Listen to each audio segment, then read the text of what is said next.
What is going on, folks and English language fanatics and that of writing too, and such as myself and everybody else in the world? And what a crazy motto we're relying on this put together presentation of creative writing and critical thinking in the sense of philosophy and originality up to snuff. Why? Because here at the Multi-Faceted channel, you are, folks, at the home for breakthroughs, the haven for all that is avant-garde and crazy unusual. And because it's all unusually mad stuff that are covering everything since philosophy is always concerned, we are here today to discuss the brief aphorism on literary criticism.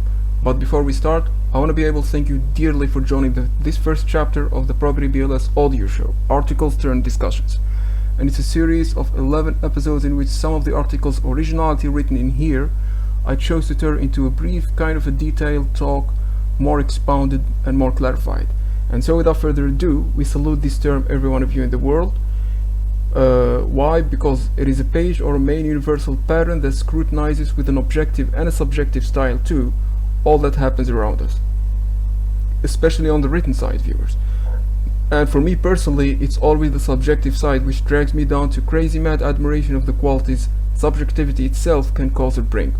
So unlike what objectivity has the state of withdrawal, simplicity and shallow characterization of a certain matter, and for this little piece of info, I perceive literary criticism to be isn't just an act of criticizing, denouncing or even disapproving. It's in fact an act of a word that is called opprobrium. And by opprobrium, it means harsh criticism. That's why I like criticism to be subjective, at least for me. And I like criticism to be overwrought or extremely angry with the subject matter that it's dealing with, you know. Literary criticism just simply doesn't squeeze an intel or an info from any designated realm. In fact, it coaxes a whole lot of it of the designated realm. And also, folks, in case you don't understand the word or two I'm saying here, make sure you check the description below of the keywords attached to this video and any given video from this episode on. Clear? Okay, off we start.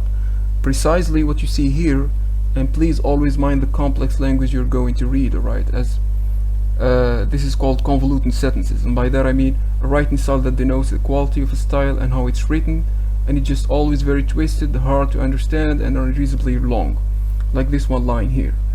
Criticism broad and smitten the handling to one's subjectivity and comprehending life secrets, and thus in sinking academia's spheres of the multifaceted fields of tech and the literature's epistemic vicinity.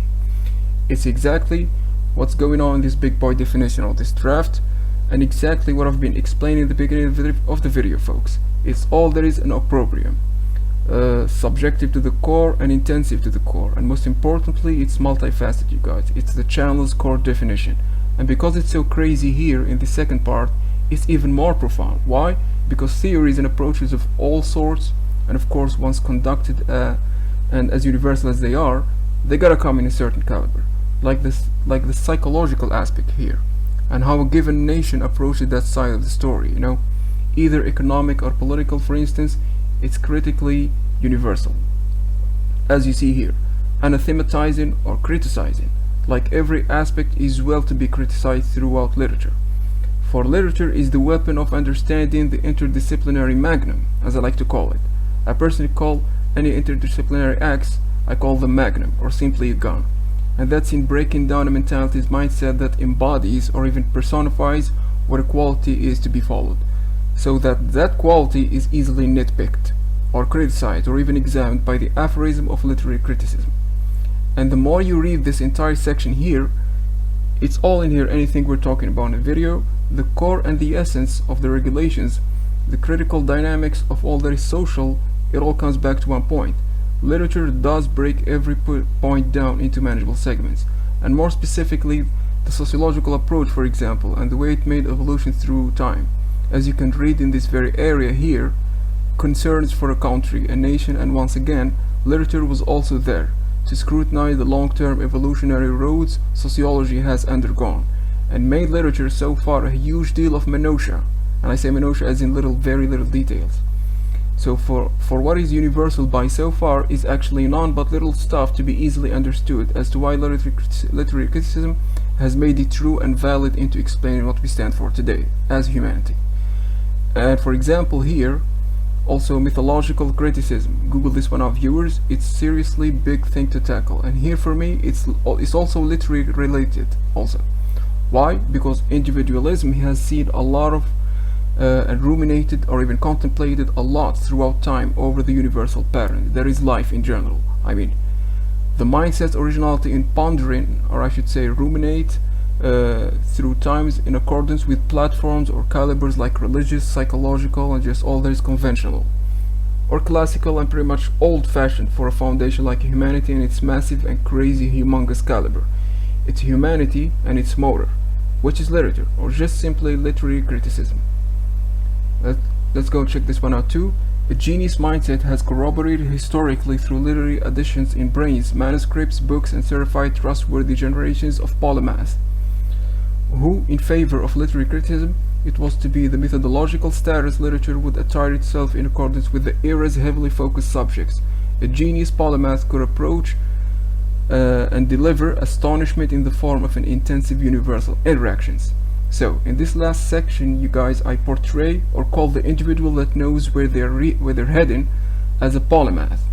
As you can see here, it's a matter of universal interactions, you know, with the status of methodology or simply methodological status that is mainly and strictly empowered and generated by literature, ladies and gentlemen.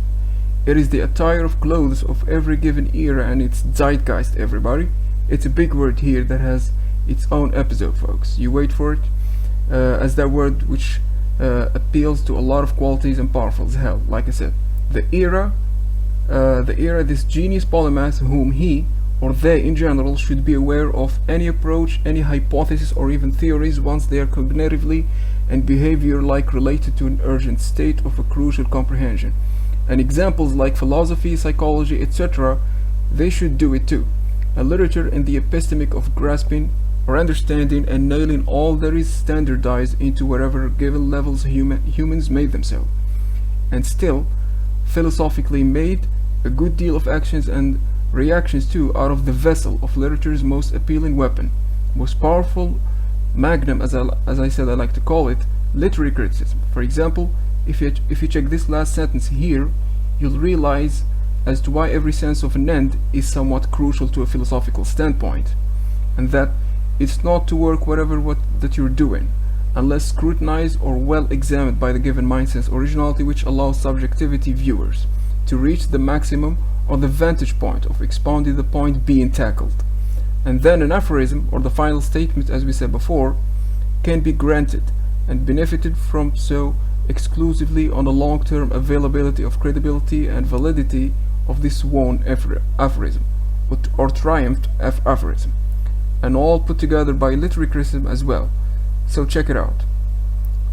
Literature infused itself within and applied the sense of better approaches that critically nailed the standardized levels and phases humanity has reached to excel in such an in-depth of philosophical actions and reactions, and towards the molecules of universal and intrinsic zeitgeist that has reached such behemoth state of critique respectively.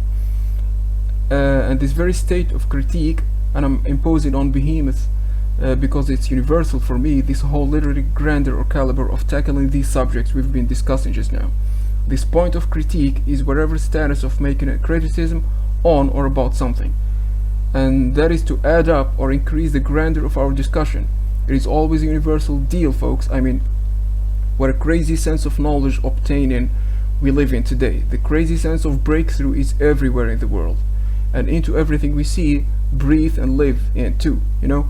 It's so damn crazy, and ain't no good enough aphorism is ever good enough for a humongous caliber such as the literary criticism in here, you know. It goes through everything. That is why I kept imposing in our big boy literary criticism as the backbone for humanity's evolution and evolving, the revival and also revivification and all that synonyms that are flourishing related. It's the subjective point of view which helps a lot once or originally, since literature is all the time sufficient and simply does the job of nailing a good deal of critique that man does and has done throughout time too. Also, sir, please make sure you read this article here before you. It's one hell of a read. It's so super complex, but I'm only here to expound and even simplify it even better. Hope you like it, folks. English language fanatics, please head over to ProbityBLS.com and read what we've been discussing so far. Join us with your ideas, English language fanatics, with the philosophical calibers concerning your very opinions in general. And this very little piece of work I wrote on account and about. I truly hope you had it all figured out on the keywords being used in this video, and how every idea is practically linked to the ideas being discussed, and also how they sort their ways out through the caliber of this big complexity of the subject in here. And in here, things are already getting super duper tight from this episode on. So please stick around for more, and it's been an episode of the ProbityBLS audio show, articles and discussion, and this very little piece of reality of mine on the brief aphorism on literary criticism for the moment. And also, if you haven't checked the previous full introduction of the ProbityBLS blog, if you haven't seen it yet, go check it out, guys. It's a thorough presentation of what this ProbityBLS stands for. Join us so we can create a humongous community of creative writing and critical thinking all put together in philosophy. Any one of you, I welcome all your comments and that of crazy ones too. Never hesitate to subscribe to the channel, and make sure you hit thumbs up for more madness and craziness around the way. And on your way, they're coming. Have it good, and see you next time on a new episode.